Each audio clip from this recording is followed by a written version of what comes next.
Welcome to the Pulse with Peter B. I'm your host, Peter Biancamano. Let's get you to the pulse on everything you need to know. And today's show is sponsored by Rumble Boxing. Go visit our friends at 1202 Shipyard Lane and Rumble at your own pace. And also sponsored by New Jersey Appleseed, giving people a voice, getting others to listen. And folks, we are here at the gorgeous Jersey City City Hall, located at 280 Grove Street in the beautiful city of Jersey City, New Jersey. And we have an extremely special guest, and that is the mayor, Stephen Fulop, who's also a Democratic candidate for New Jersey governor with the election on Tuesday, June the 10th. And Mayor, welcome to the show. Hey, thank you for having me. Glad to have you. Nice to be here. Absolutely. Mayor, you have called the sacred building behind us your office for the last 12 years. Yep. Talk to the audience about some of your accomplishments here in Jersey City and how that can transition into, hopefully, if you're elected governor. Well, let me say this. Jersey City has been one of the best Renaissance stories in the country. We've led the state on every economic development metric, housing metric, affordable housing, social services, environmental justice, criminal justice. I mean, a lot of the things that Phil Murphy points to today as his biggest accomplishments, the first places those happened were actually Jersey City. Paid sick leave, minimum wage, decrim of cannabis. And how does that translate? I mean, look, if you live in Hoboken, or you live in Jersey City, or you live in Bayonne, or you live in Hudson County, there isn't another candidate that knows the intricacies of these areas like I do. I mean, I spend a lot of time in Hoboken, obviously, with my family. I spend a lot of time in Jersey City, obviously. Hoboken, Jersey City, Hudson County serves to benefit the most from me being the governor, just because I'm invested personally over here. And so hopefully people realize that. But, places like Hoboken and Jersey City would stand to benefit the most just because of my familiarity right out of the gate. That's phenomenal. And Mayor, something you spoke about a lot has been affordability. Yeah. And something that's unfortunately happening in Hoboken is there is a local tax increase. But here in Jersey City, taxes did not go up. Yep. And that's unheard of in an inflation age. How did you guys do this? Well, I think we've had a pro-growth agenda. We've been smart about it. The ratables are increasing. We've done a lot of things around efficiency in government in a thoughtful way, not in a Doge cruel sort of way. So I think all of those things lend itself to us being, stable on taxes. I think it's like 8 out of the last 11 years. So it's been something that we've been focused on. But going back to the region here, understanding what the challenges are around growth, transportation, the path, those are things that hopefully residents of Hoboken recognize that they don't have to educate me on. I understand those things. So I understand because I live here. So hopefully that translates into votes on June 10th, because people recognize that, maybe even if I have an emotional connection to somebody else, or the political machine is pushing Cheryl, or I like this person, maybe people come back and say, who has the best intentions for Hoboken or Jersey City, because they know it the best. And I think if you're fair about that, you'll land on me. Yeah, and you mentioned Congresswoman Cheryl, who's of course one of your opponents on June 10th. The other night at the debate, you mentioned something about, if anybody on stage runs against Jack Ciattarelli, who of course is the leading Republican nominee for governor. He ran twice now, right? Or 3 times now. Yeah. You're confident that you're really the only one who can beat him. Look, if you are the political machine candidate after 8 years of Phil Murphy, you're going to lose in November, because that's not what the public is going to want. And Jack Ciattarelli is going to repeatedly say, whoever the Democratic nominee is, that this is 4 more years of Phil Murphy. You like your energy bill? 4 more years of Phil Murphy. You like your dysfunction on the trains? 4 more years of Phil Murphy. You like your property taxes? 4 more years of Phil Murphy. And if you are coming from that same establishment with the same consultants and lobbyists and infrastructure and messaging, you're never going to be able to walk away from that. And so what I say, and I believe, is that because of the lane that I'm in, which acknowledges the fact that the Democratic Party is broken, it is broken, both nationally and more so in the state of New Jersey, it's the only route that's viable in November. And Jack Ciattarelli is going to be tough, but if we don't nominate the right person in June, then we're not going to even stand a chance in November. Yeah, absolutely. And Mayor, there's been, and obviously a lot of this doesn't fall on local leaders and state leaders, but there's been a lot of, as we say in Italian, agita, regarding commuting lately, whether it's the I-80 sinkhole causing traffic backups, whether it's Newark Airport, the mess that's going on there with the FAA and all of that good stuff, or even the New Jersey Transit strike, which obviously didn't last a long time, but still caused, some panic in terms of commuters. What can be done at the state level? People will be looking at you, if you're lucky enough to be the next governor of the state of New Jersey, to kind of calm those nerves and be almost proactive before these issues? I think transportation in New Jersey has been a mess for a couple of years now. I don't think the Democrats in Trenton have done a lot to help themselves, whether it's the airport, whether it's I-80, whether it's the transit strike, whether it's a lack of investment, whether it's the path system, and it has been a cornerstone of my campaign from the beginning. I think that, how do you fund New Jersey Transit? We outlined the system. The microtransit system via that we've done here in Hudson County, how do we replicate that statewide?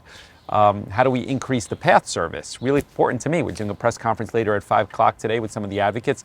How do you get PATH to operate like an extension of the subway every single night and over the weekend? That's something, if I was a voter in Jersey City or Hoboken, I would care greatly about.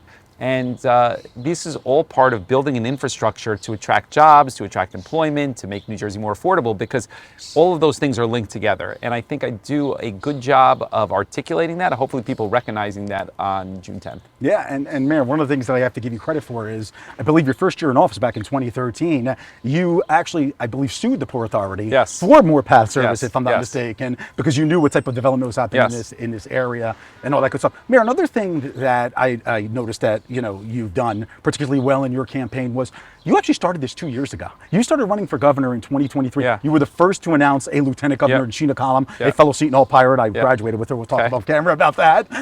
Why are you doing things so differently? Well, look, it goes back to thinking the establishment is broken.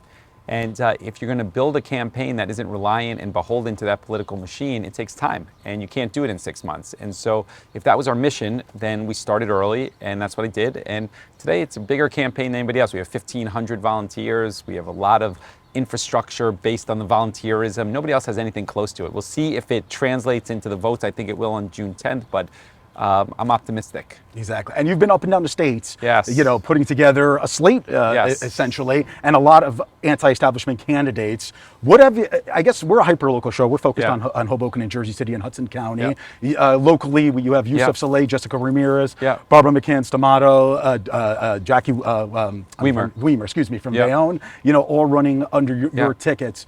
What can you say about these candidates? I mean, look, I think if you look at the track record of some of these candidates that we're running with, they're phenomenal. I mean, they've really earned the opportunity to be there if the incumbents for another 2 years. I mean, Jessica and Yousef, I have tremendous resumes in public service, and they'll do a great job representing Hoboken and Jersey City. And I think people should feel comfortable that they're independent-minded, strong people with a good track record. Same with Jackie and Barbara. I think the same exact thing with Tony and Frank. So we're in a position where we try to put people out there that are independent, strong-minded, well-intentioned, have some political chops as well as some policy chops, and hopefully the voters recognize that. They're all running under Democrats for Change, and hopefully everybody recognizes that. Absolutely. Well, Mayor, we have about 60 seconds remaining here. I want you to tell the audience why they should entrust you with their votes for the Democratic primary on Tuesday, June 10th. Yeah, look, I'm going to tell you that Jersey City has been one of the best Renaissance stories in the country. If you live in Hudson County, you know that. And beyond being the state leader and everything, I'm personally invested here at a different level. I'm raising my family here. My family is not leaving here. My wife has 2 physical therapy clinics in Hoboken. We're invested there too personally. And there's nothing more important than obviously New Jersey thriving, but obviously Hudson County being a key part of that. And like I said earlier, there isn't a candidate that is more familiar with the inner workings of Hudson County, and I don't need to learn on the job. Whether it's mass transit or development or public safety, I know all the players here, I know who they are, I know how they work, and I know the needs. So hopefully you consider that on June 10th when you come out to vote, and please remember to vote Steve Fulop for governor. Mayor Stephen Fulop of Jersey City, thank you so much. Thank you. I really appreciate it. And thank you for your service of a Marine here. Thank you. We really, really appreciate it. And good luck going forward, and hopefully you'll be on a future episode. Thank you. I appreciate that. Absolutely. All right, folks, we will be right back.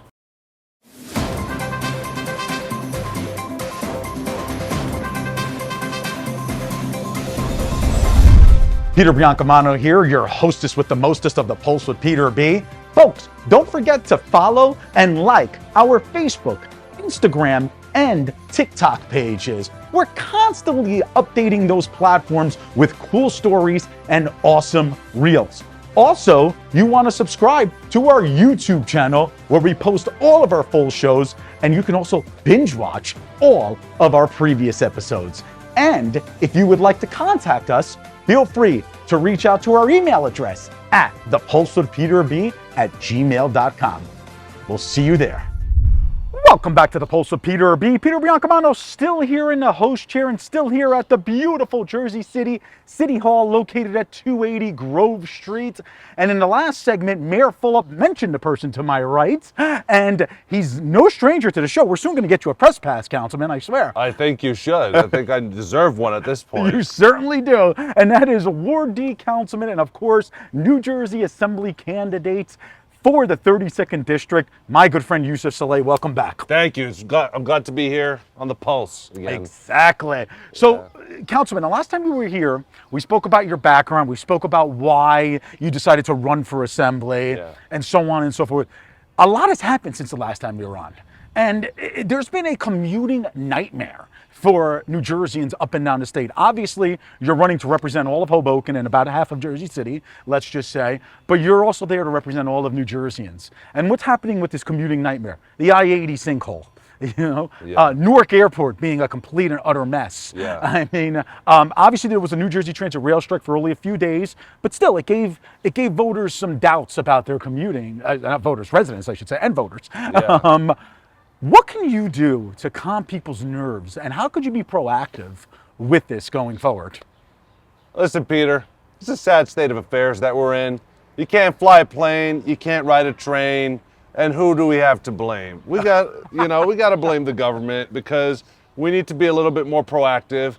When it comes to the planes, the FAA, they've been asleep at the cockpit, okay? And we really need to upgrade the software that they have. They need to hire more people, okay, to do the air traffic controllers. And we had a meeting back in September of 2024, and I told them this, and they're like, no, it's the stereotypical government bureaucrat that's gaslighting you. And mind you, it was a room full of elected officials, and they were like, no, everything's safe. We fly the safest planes in the world.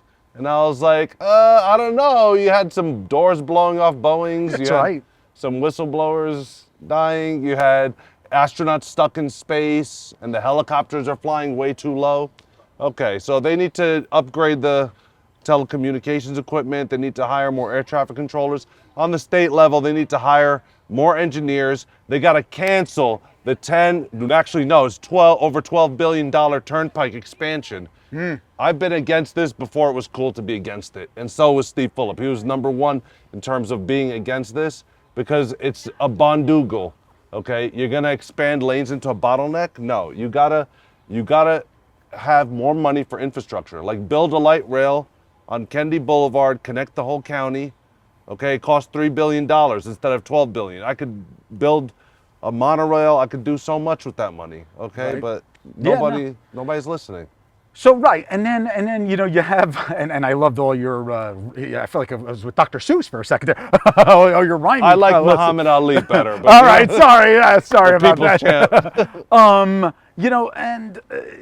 obviously a lot of this isn't elected officials' faults at the local and state level. It's the FAA and things like that. But what the residents of New Jersey see is their elected official in front of them, and they blame people that probably shouldn't take the blame. So how do you calm them down going forward, by saying, look, it's going to be okay if you fly out of Newark Airport, your commute on I-80 is going to be better when the sinkhole, gets patches up and things like that. Listen, they have every right to be mad. I'm happy to eat the punches. And then when I'm done eating the punches, I'll tell them, hey, listen, I love your passion, I love your energy, but this is where we're going to direct it to, right? So Amen. We have to send them to the proper channels. We have to send them to our, government agencies, to our higher elected officials. And we need to also mobilize and organize, because the only way that we get what we want is if we get organized. Because there's so many special interests that have a stake in making sure that we're limping along, infrastructure-wise. Yeah. And I want to move this into affordability, because obviously people take mass transit because it's more affordable than driving and paying, the tolls and congestion pricing in the city and all that good stuff. So, in the city of Hoboken, unfortunately, they're raising taxes at the local level. Here in Jersey City, with you as one of the council people here, Ward D Councilman, you're keeping it stable. If you're lucky enough to be elected to the General Assembly, how could you give aid to the local communities who have to raise taxes? We have to batten down the hatches here in Jersey City. So as a state assemblyman, I'm going to go fight to bring home the hummus. You know, our schools keep getting cut, the funding keeps getting cut at the school level, and we need to make sure that we're properly funding them, that the same issues I dealt with when I attended the public schools, they're still dealing with. Make it make sense, okay? Yeah. So when it comes to affordability, we pay so much in taxes, we need to bring that back. We need to make sure we can give people first-time homebuyer programs, that we're subsidizing low income and moderate income affordable housing. A growing city is a healthy city. That's also how you keep taxes stable, okay? Right. But we need responsible growth that lifts everyone. The rising tide must lift all boats. Yeah, amen. Well, Muhammad Ali here. I absolutely love it. And obviously you can't do this alone. We just had Mayor Fulop on, who's running to be the Democratic nominee for New Jersey governor. He had glorious things to say about you and your run for assembly and your running mate's run, Jessica Ramirez, who's been on the show before. But obviously you need to work at the local, state, and even the federal level. And, with Donald Trump as our president, he looks at blue states, which is New Jersey, in a different type of light. How could you make sure that we get the proper amount of federal funding with him as president to make sure that our costs remain low? This is a perfect question, Peter, because it comes back to my origin story, okay? I became a councilman in the middle of the pandemic, the start of the pandemic, actually, when the late Councilman Michael Youn, God rest his soul, he passed away from coronavirus April 6, 2020. And I had to step into those big, big shoes, and I had to make sure that my community was getting the resources on the federal level, local, and state. And then that we're communicating all of these resources to people. We were trying to get them vaccinated. We were trying to get them tested. We were trying to help the businesses open up again. There is no greater test than a once-in-a-lifetime pandemic. And I'm happy to say I'm still standing here. You're still standing here. Jersey City and the Heights is still standing there and it's thriving, okay? Mm-hmm. So I'm going to, and Donald Trump was president then. Right. So we need to take care of our own garden. We need to fight for the money that we pay in our taxes to come back to us, okay? And that's what effective leadership looks like. We shouldn't pass any budgets down in Trenton that include cuts to our communities. Right, absolutely. Well, we have a little less than 90 seconds remaining on this segment. This might be the last time you're on the show before the Democratic primary on Tuesday, June the 10th. Hopefully this won't be the last time ever, but different story for a different time. Why should the voters entrust you with their votes on Tuesday, June 10th in the Democratic primary for General Assembly? You know the story, okay? We have a new pope that just came into office at the Vatican, and basically that's how things were done in Hudson County and all over New Jersey for a long, long time. After they picked people on the line, they'd open the door to the back of the room and you'd see the plume of black smoke from the back room, and then they'd have their candidates. This June 10th, you have a choice. You have a Democratic candidate that is looking to change New Jersey. That's Stephen Fulop, the mayor, three-term mayor of Jersey City. And I'm running on his slate because I'm a loyal son of Jersey City. I want to fight for Jersey City, and I'm running with the current Assemblywoman, Jessica Ramirez. We've written legislation. There's no better voice than one of your own to go down to Jersey City, go down to Trenton for Jersey City. Amen. Yousef Saleh, Ward D Councilman and Democratic candidate for New Jersey Assembly in District 32. Thank you so much. Best of luck going forward, and we'll see you soon. Thank you. All right, appreciate it again. Thank you. All right, folks, we will be right back.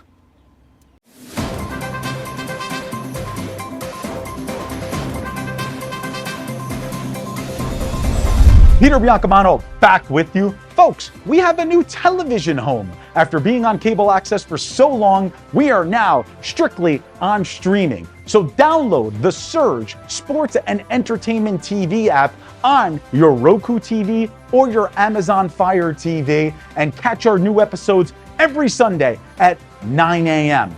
We will see you there.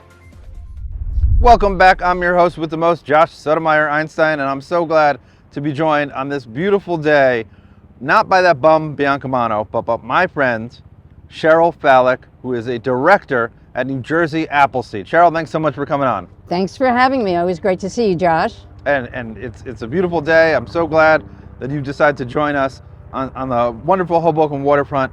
Now, I'm really excited because I've heard that New Jersey Appleseed has been doing a lot in the medical debt arena. It's always been one of our primary areas that we work in, but we've been putting a lot of extra energy into a very special project that I'm really excited about. So as I understand it, the project involves a pretty in-depth booklet, a repository of information on the issue for residents of New Jersey. Totally focused on New Jersey and surrounding medical debt. We call it, it's a handbook, and it's a very comprehensive yet consumer friendly. So even though attorneys put it together, it's very accessible information on how to deal with medical debt, how to deal with the insurance world, and how to address the challenge if you should find yourself in trouble. So instead of written in legalese, it's written in English that all humans can understand. Totally accessible. So what would you say are the top 3 points, obviously I'm being reductionist here, but the top 3 bullet points from the booklet from New Jersey Appleseed? I'd say the top 3 points are, first of all, it divides the sort of audience, the reader, into 2 different categories, those who are insured and those who are not insured. It will focus specifically on the needs of those individuals when they have a medical situation, medical catastrophe, or suddenly just bombarded because of unforeseen circumstances with medical debt. It's all about medical debt. So what is your favorite unknown fact about medical debt in New Jersey that people might be surprised to find out? I think, and we have a whole chapter on this in the handbook, but I think that the thing that surprised me, because I never really focus on a bill when I go to the doctor or the dentist or whomever that I have insurance coverage for, look at the bill. Make sure the bill is correct, because you might have erroneous charges on there, you might have been billed for an inappropriate thing, and we have a whole chapter on how to understand the bill you get, the invoice you get from your doctor or your service provider. So let's say I go to the doctor, there's an erroneous charge on there. How do I address that? Well, you will contact your insurance company first, but I don't want to go into in depth. I just want to let people know, because this is a project that's coming. So I would say read the handbook, read the guide. But obviously contesting a charge is, the first place to start. Before it becomes a serious problem, before it becomes sort of a court situation, you want to address it. Like, don't ignore the bill, even if it's a high dollar amount. Don't ignore it, address it.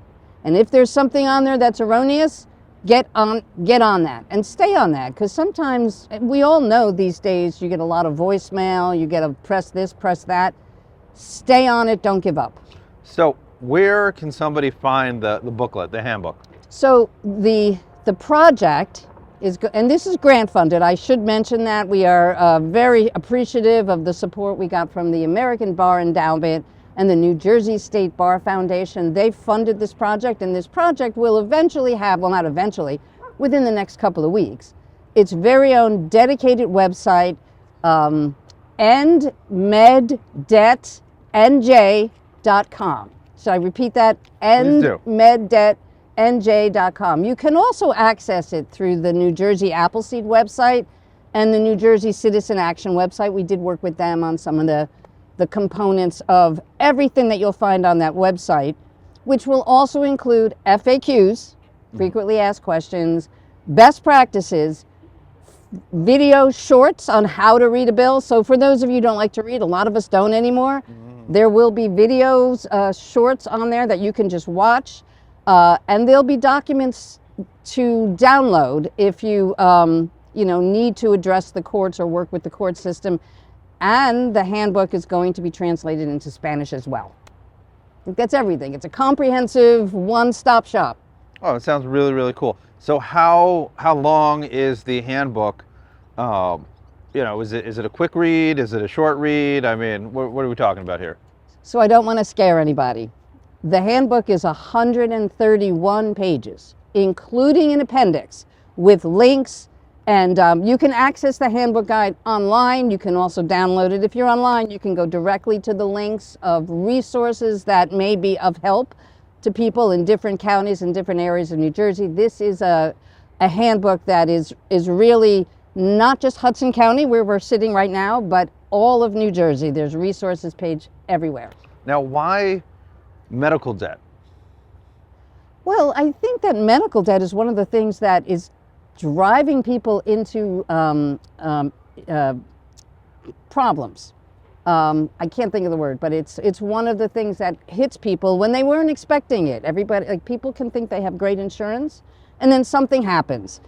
And then all of a sudden they're bankrupt. Exactly. All of a sudden they have a $250,000 medical bill out of nowhere. They have to sell their home or move in with a family member. Right. Yes, and there are ways to wipe out debt, reduce debt, work out a payment plan for debt. There is financial aid that people don't necessarily know about, and if you read this handbook or look at the table of contents and go to the place that's important, you'll see specific sections on exactly how to do or follow up or who to call or who to reach out to. Now, I know we've had you on before to talk about the different interests and areas of expertise of NJ Appleseed, but for anybody that out there in TV land and on the internets that hasn't watched those previous episodes where we're talking about NJ Appleseed, do you want to talk about the other areas that it focuses on? Just very briefly, New Jersey Appleseed has 4 primary areas, and every time I come on I forget one of them, but the first one is empowering voters. So we have a statewide project trying to get the implementation of RCV. Obviously that has to be passed on the state level, and then the individual municipalities can pass it. We have a trigger ordinance in Hoboken where we're sitting today. Once that's accessible, we do also address government and corporate accountability issues and sustainability issues. So the environment and sustainability. We're also sort of dipping our toe a little bit into housing, just because housing is such a big issue today in New Jersey, in the country, in the globe. Oh, I hear that. I mean, especially when it comes to housing. I love living indoors, so it's a very important issue. Yes, yes. Now we have about 60 seconds left. Would you like to explain in the short 60-second elevator pitch why people should get involved and check out the booklet and go to the website? Well, I mean, we all go to the doctor at some point or other. Even if we're afraid of the doctor, we all go to the doctor, and things happen, hopefully not to us, but perhaps to a family member, perhaps to a neighbor, perhaps somebody you know. And this is really, truly a one-stop shop that will help New Jersey residents know how to deal with medical billing, medical debt, what to do, how to reduce it. It's such an important issue, and I just want to say the website, which again will be active probably right after the 1st of June, endmeddebtnj.com. We'll put that up on the screen Right. as well. So, well, thank you so much. I'm so glad that you joined us. I hope you'll come back again very soon. I will definitely come back again very soon. This is a comprehensive project, so there's probably a lot more to talk about. Thank you. Stay tuned. We'll be right back.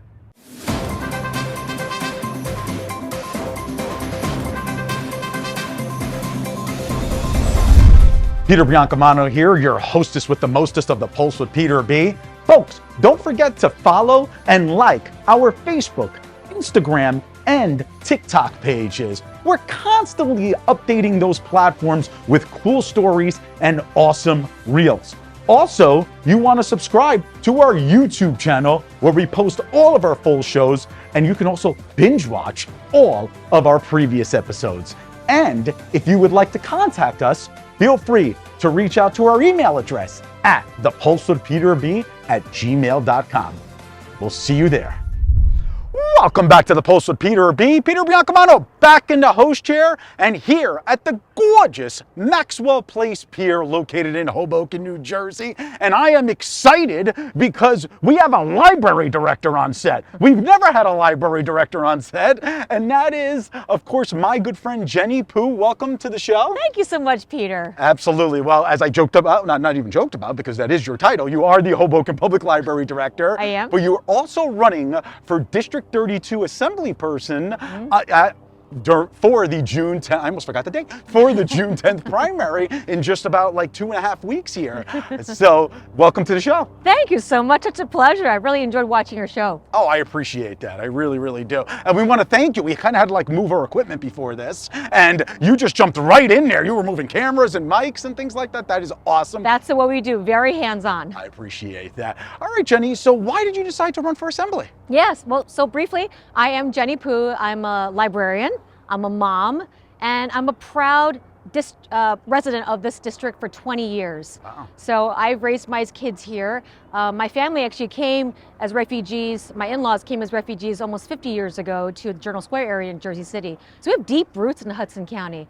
And I'm running because I live the everyday issues that so many of our working families really struggle with.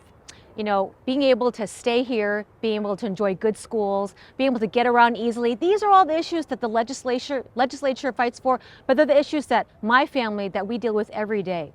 And I bring a track record of working at the very grassroots level in our schools, in our communities, a track record of results and real passion coming into this. So you spoke about your track record, and Yes. thank you for your time in serving, our community throughout your life right now. If elected, what are some of your goals? Like I said, making sure that New Jersey is affordable for working families. And that touches upon everything from not just affordable housing, but more housing that is affordable for more people. For example, my family, we started out in a tiny 1-bedroom, like a lot of people. We had a first kid, then whoops, we got to find a larger space, and it was really, really hard to find a 2-bedroom that we could afford. And we were lucky enough to find that, but then we spent 11 years living in that space, looking for additional space. And so many families here in Hoboken and in Jersey City want to put down roots and stay here because of this amazing community. So in the legislature, my priority would be, of course, fighting for affordability, for education, a real passion of mine as an educator and librarian, and simply safeguarding the values that our communities hold dear. Freedom, inclusion, our love for our neighbors, being able to, thrive and live in this place that we call home. That is fantastic. Well, what you're running, mate, Crystal Fonseca, who just about a minute and a half will be on set. She, of course, was on the last episode of The Pulse. But you do have 4 other candidates in this race battling for 2 seats. What differentiates you specifically, and Crystal for this matter, from your opponents? Well, first, I'm proud to say we are the only all-women, all-minority ticket, because women do it better. No offense, Peter. I agree with that, trust me. And what we bring and what my candidacy bring is 20 years of working at the grassroots level in the community. Someone just said to me the other day, well, Jennie, you've been doing this work for a long time. And that's what service is. It doesn't start when someone decides they want to go into public service, but it's the work you've been quietly doing. I founded the PTA at my kids' school, Cordero PS 37. I've gone on to help other schools in the district found their PTAs. I've worked with neighborhood associations to bring in money for park infrastructure. And in our libraries, I've worked in urban libraries in Hudson County for 10 years. I brought in funding, expanded services. Really, right now my work, I am in the public. You can come into my workplace any day and see the kind of work we do. And so that's what I bring, is someone without ever having held a title. I am in public service. So this is a calling for me and a continuation of the work that I'm already doing. Well, Jennie Poo, District 32 Assembly candidate, I should say. Also the wonderful director of the Hoboken Public Library. Thank you. Absolutely. Thank you for coming on. Best of luck. Folks, the election is Tuesday, June the 10th. Polls are open from 6 a.m. to 8 p.m. Do you just want to say quickly your ballot number? Yes, 4B. Crystal Fonseca's 3B. I am Jennie Poo, 4B. Thank you so much, Jennie. We hope to see you on a future show. We really do. Absolutely love it. All right, Thanks, thank Peter. you so much. All right, folks, don't go anywhere. In a few seconds, you'll see Jennie's running mate, Crystal Fonseca. Stay tuned. All righty, as promised, back by popular demand, we have Crystal Fonseca, a candidate for District 32 Assembly. Crystal, welcome back to the show. Thank you so much for having me again. Absolutely. Thank you. We're so happy to have you again. Thank you. And Crystal, you do want to start out with a little bit of a personal story, so the floor is all yours. So I recently shared, obviously very uncomfortable story, but I spoke a little bit about my IVF journey, and I recently had a miscarriage on Christmas Day, actually. And the reason why I brought it up was because we have a president that is saying he is the president of fertilization. And unfortunately, what people are failing to understand is that in April of this year, he actually dismantled the group of researchers that handle all the IVF research at the CDC. So for me, it's a topic that I'm going to remain on the front line of, because we need to make sure that we are protected, that we have access to healthcare, and that people are educated when they're in this process of their life. And most importantly, I want my son's life to live on beyond what transpired in December. And I want to make sure that until my last days, I'm touching on the fact that the president is taking away resources that we women need, and it's not discussed often.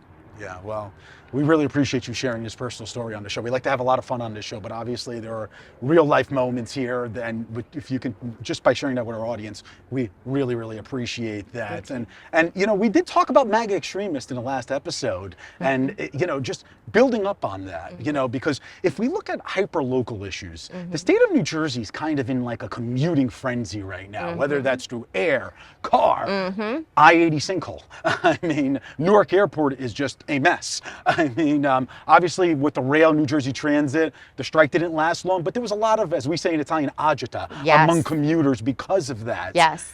You're obviously running to represent all of Hoboken and about half of Jersey City, but you're also going to represent all of New Jerseyans. Right. If elected, how could you calm New Jerseyans' nerves down with all of these commuting nightmares that are going on? I mean, I think it's like hard to say, how do we calm people down when their livelihood is impacted every day? You know, you have people that depends on transit every day to get to work, to get to school, and to say something to calm them down is like really unrealistic when there's so much uncertainty. Right. And I think the problem with that is that we're being reactive opposed to being proactive. And I think that as a legislator, there's going to be more accountability opposed to waiting for situations like this to make a decision. Jennie and I have been constantly discussing that and saying how, you know, we're going to stand alongside Senator Raj Mukherjee, who has been on the forefront of this, in supporting like our consumers literally every day on transit. And I think there just needs to be accountability. We can't make false promises that we're going to calm people down when their lives and their livelihood is at risk every day when these shutdowns happen. Absolutely. And I wanted to touch up on affordability, because, you know, not everybody can drive to work. They rely on public transportation because of how affordable it is. But you're running to represent two communities who have pushed out a lot of longtime residents. Yeah. And in Hoboken, it just was recently announced that there's a local tax increase that's going to occur. You know, I believe Jersey City taxes are going to remain flat, but that's, you know, For now. For now, exactly. We'll see what the county and the school board does, because of course that's all. How could you, what could you do at the state assembly level to make sure that at least the state is helping with all of these local increases? Yeah, so that's where the conversation has to happen with state and local officials, and we know it's not happening. There's this idea that it is, but the reality is it isn't, because I'm a renter in Jersey City. My running mate Jennie Poo is a homeowner. We're impacted by this every single day. These increases, when we're knocking on doors, people are complaining about it every day. My taxes keep going up and my services are reducing. And I think that's something that Jennie and I are on the forefront of, you know, throughout this campaign, is affordability as a whole, and making sure, you know, we can vote on budgets that support increases on anchor, which help renters. We want to make sure that there are tax credits, things that are going to help the everyday people, which Jennie and I are, and we're faced with every day.